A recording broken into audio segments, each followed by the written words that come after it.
Baik anak-anak, bagaimana kabar kalian? Baik. Sehat?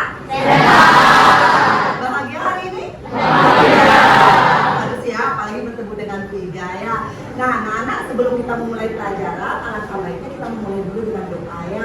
Kira-kira siapa dari kalian yang mau memimpin doa pada pagi hari ini? Oke, silakan Nak. Baik teman-teman, sebelum kita mengawali pelajaran pada pagi hari ini, ada baiknya kita berdoa menurut kepercayaan dan kita masing-masing berdoa. Berdoa. Terima kasih anak ya. Nah, anak-anak, ibu sudah mengirim link Google Form melalui WA Group. Silahkan kalian presensi dulu ya. Jadi menandakan bahwa kalian mengikuti pembelajaran hari ini. Silahkan Nak. Tapi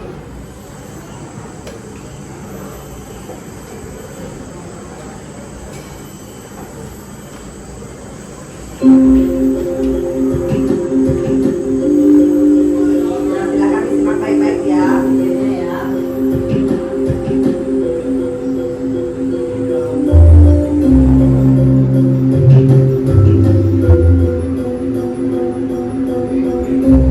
Pertanyaan ibu sekarang nih ya, sebelum kita memulai pelajaran. Bagaimana kondisi hutan kita Nak saat ini Nak berdasarkan informasi yang ada pada video? Siapa yang mau menyampaikan? Bagaimana kondisinya? Silakan Nak. Kalau kita saat baru mengalami teman dalam jumlah yang banyak, saya juga akan mengalami juga. Itu pendapat dari temannya. Ada lagi? Ya, silakan Nak.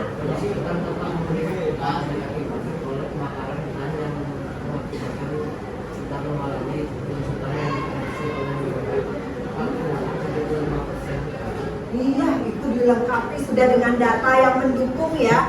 Nah, sekarang pertanyaan ibu selanjutnya. Bagaimana kira-kira cara menanggulangi agar hutan kita tidak seperti ini Nak? Tidak mengalami kerusakan yang banyak seperti itu. Siapa yang kira-kira mau berpendapat? Ya, coba Egan.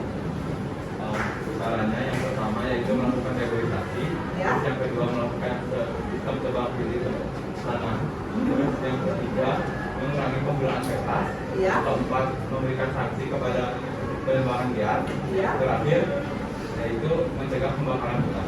Iya, benar sekali ya jawabannya ya. Kalian sampaikan itu tadi ada kaitannya dengan pembelajaran kita hari ini ya. Jadi ada tujuan pembelajaran kita hari ini Nak. Itu yang pertama adalah kalian mampu menelaah struktur teks eksposisi. Kemudian yang kedua itu adalah kalian mampu menelaah unsur kebahasaannya. Ya, jadi kalian tadi sudah menyampaikan pendapat kalian terkait bagaimana kondisi hutan, kemudian bagaimana cara menanggulangi, itu ada kaitannya dengan struktur teks eksposisi. Ya, Ibu akan informasikan dulu seperti apa sih kegiatan pembelajaran kita hari ini. Ya, jadi yang pertama Ibu akan memberikan kalian masalah. Nah, masalah itu untuk apa Nak? Untuk kalian pecahkan. Ya, jadi Ibu akan membagi kalian menjadi beberapa kelompok. Ya, Ibu akan bagi menjadi 8 kelompok. Ya, Ibu akan berikan kalian LKPD, ya, lembar kerja peserta didik. Jadi kalian harus memecahkan masalah yang ada di sana. Nah, setelah itu kalian mendiskusikan dalam kelompok kalian. Setelah kalian mendiskusikan, apa langkah selanjutnya? Mempresentasikan di depan. Ya. Nah, setelah kalian mempresentasikan, nanti pasti akan ada tanya jawab Nak ya.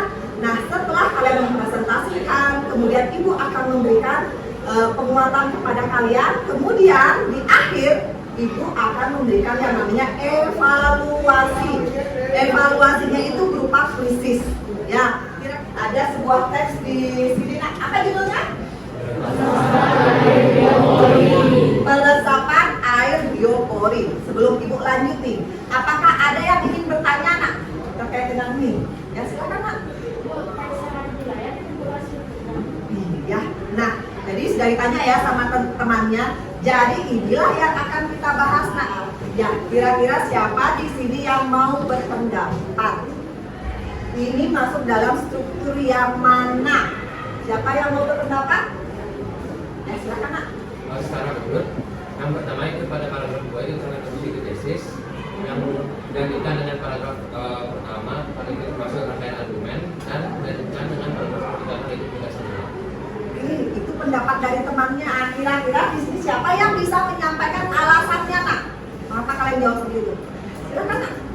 Pada teks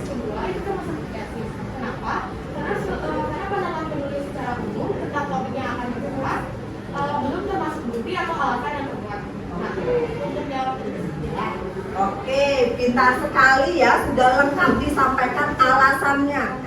Nah, anak-anak, jadi untuk memperdalam pengetahuan kalian terkait dengan struktur dan juga unsur kebahasaan, Ibu akan berikan masalah kepada kalian sekarang ya. Jadi, sesuai dengan yang Ibu sampaikan di awal, Ibu akan membagi kalian menjadi 8 kelompok. Ini ada teks di sana. Silahkan kalian baca terlebih dahulu ya, teks yang ada di LKPD. Itu berikan waktu kalian 10 menit untuk membaca. Silahkan. Nah, Nana, sudah kalian baca? Ya. Silahkan sekarang buka halaman berikutnya. Ada soal di sana? Ya. Silahkan kalian bacakan itu. Kalian boleh mengeksplorasi, mungkin kalian membutuhkan sumber lain untuk bisa memecahkan masalah ini. Kalian boleh mengeksplorasi lewat sumber belajar lain, ya misalnya dari gawai kalian atau dari buku paket kalian. Ya, silakan kalian nanti eksplorasi di sana. Ya, jadi Ibu berikan waktu 30 menit untuk berdiskusi. Cukup kira-kira? Cukup. Ya, baik, silakan untuk sekarang Ibu beri waktu kalian untuk berdiskusi. Silakan.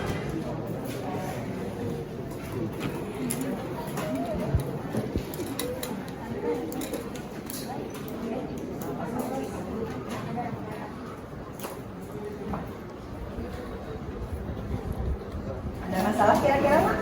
Tidak ya, sudah bisa nemu jawabannya? Tidak ya. Kalau ada masalah kira-kira? Tidak ya. Oke, sudah mulai mengerjakan? Sudah. Baik, siapa kira-kira yang mau presentasi pertama? Siapa yang mau presentasi pertama?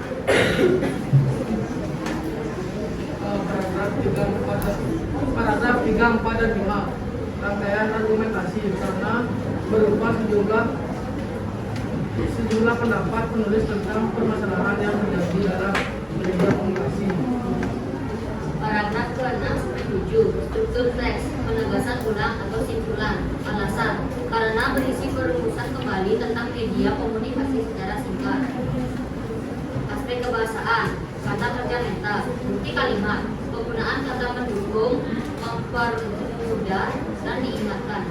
Sekian presentasi dari kami membuka sesi tanya jawab.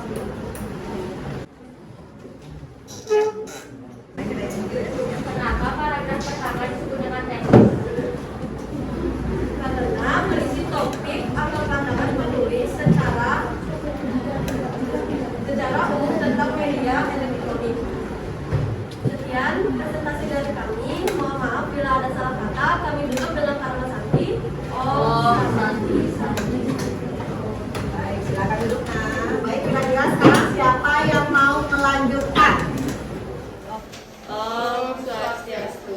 Pada hari ini, perkenalkan kami dari kelompok 8 akan mempresentasikan hasil riset kami. Kami akan membahas struktur teks yang meliputi tesis, rangkaian argumen, dan penegasan ulang. Untuk tesis akan dibahas oleh Bayu. Pada paragraf pertama, strukturnya adalah tesis. Alasannya karena penanganan nama masalah. Paragraf kedua sampai kelima, strukturnya adalah rangkaian argumen karena berisi sejumlah fakta yang merupakan argumen atau pendapat. Paragraf ke-6, strukturnya adalah penegasan ulang. Alasannya karena paragraf ini simpulan dari argumen di atas. Baik, yang menjelaskan kondisi kausalitas dan kata kerja mental adalah Anda. Oleh karena itu, teknik berkomunikasi yang baik dan benar supaya terhindar dari berita hoax. Bukti kalimat kata kerja mental, penyerapan dan penyebaran. Sekian presentasi dari kami buka sesi tanya jawab. Apakah ada yang ingin bertanya? Sebelumnya perkenalkan saya ingin bertanya kepada Bapak Akan. Coba sebutkan penunjuk teknis dan kondisi kausalitas pada teks. Oleh karena itu, dan teknik berkomunikasi yang baik dan benar supaya terhindar dari berita hoax. Ada sekian presentasi dari kami. Mohon maaf jika ada salah kata. Kami tutup dengan kata-kata. Om Santi. Tadi penampilan dari kelompok 8. Jadi tadi juga sudah bisa menjawab soal-soal yang diajukan oleh teman-temannya. Jadi bagaimana, kalian sudah puas dengan presentasi kalian? Sudah.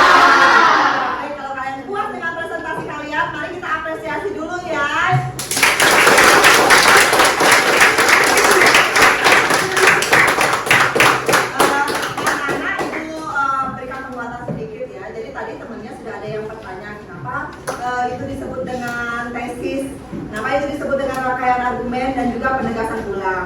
Termasuk tadi temannya juga ada yang bertanya, Bu, yang mana termasuk dalam kata teknis? Ya, ada yang bertanya seperti itu. Jadi ingat, kalau kata teknis itu harus sesuai dengan bidang yang dibicarakan. Kayak tadi apa nak? Kan bidang komunikasi. Berarti ada yang dibahas di sana. Salah satu kata teknisnya apa?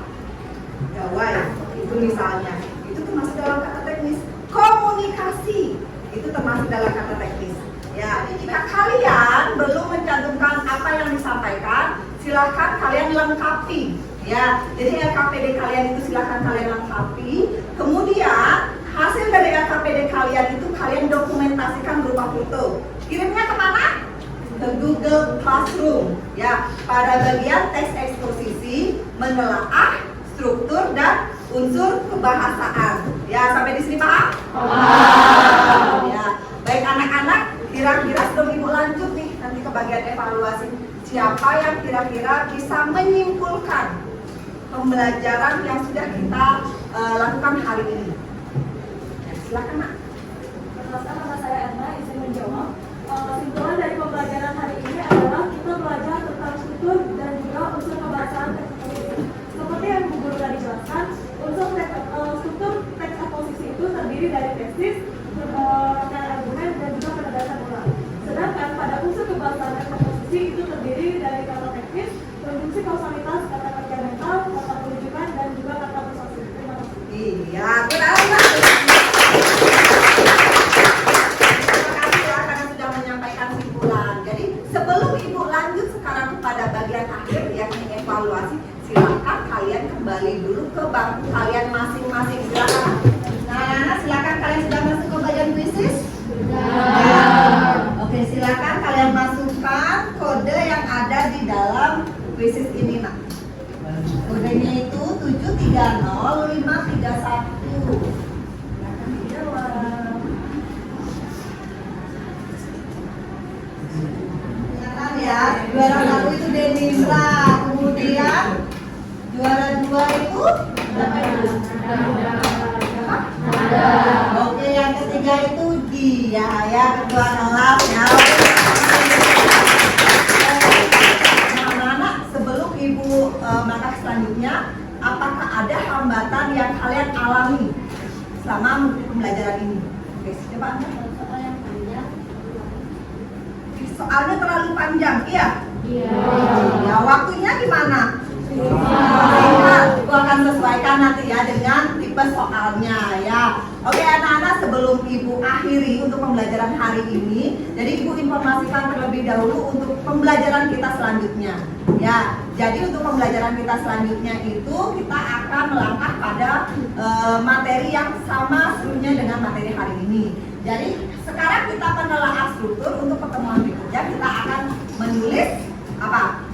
Menulis teks eksposisi. Kita akhiri pembelajaran kali ini dengan doa. Ya, tadi siapa yang mungkin? Silakan.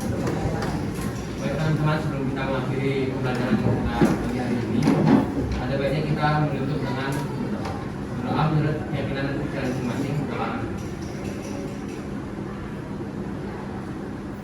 Doa bersama. Pada asana. Parama Santi. Om Santi Santi Santi Om.